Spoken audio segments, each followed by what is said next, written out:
So, yes, there are no manuals to how you manage your children.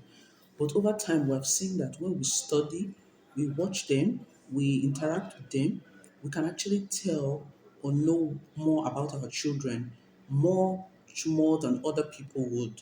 So, today, I'm just going to be talking about a general overview about managing your child or your children. So, every child has got their different characteristics. So, as a mom, you would need to study each of your children to be able to tell how to handle each of your child.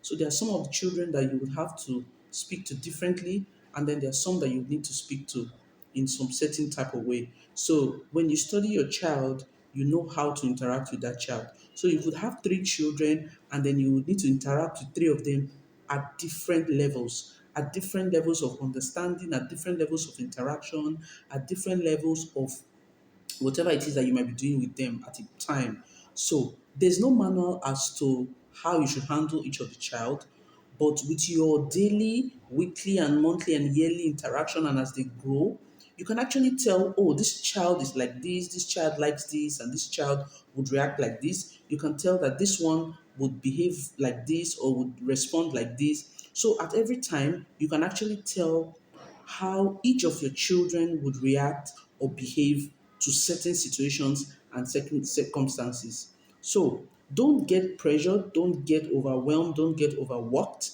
Just take time to study your children, know what they like, what they don't like. That does not mean that you cannot restrict them as to how and what they should do at a particular time in terms of discipline.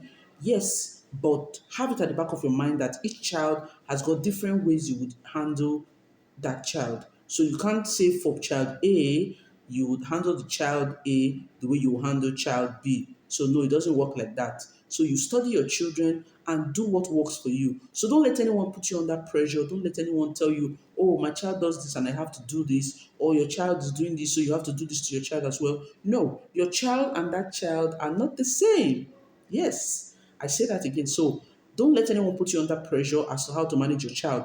But we're not also saying that you should spoil your child. So that sometimes your child should also know while he's growing up to know that there are some times that you can say no to something. And so not all the time you say yes, because you're also trying to let the child know that even in the world generally, there are some times that you will face challenges of rejection. So you should also know that he can manage that and know how to handle that as a child.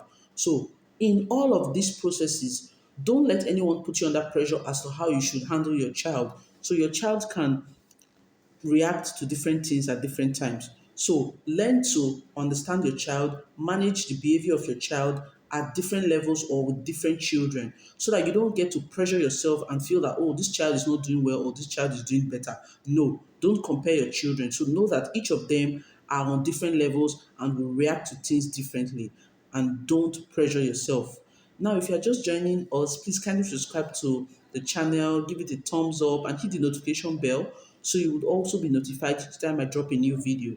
So, my point today is this: don't forget, each child has different levels to reacting to things and responses, what they like, what they dislike. So, every child has got its own unique, special feature. So don't let anyone put you under pressure to want to make you feel like you're not doing well enough for your child or your child is not doing well enough. So every child has got their own way they would react to certain situations. Thank you for watching. See you in my next video.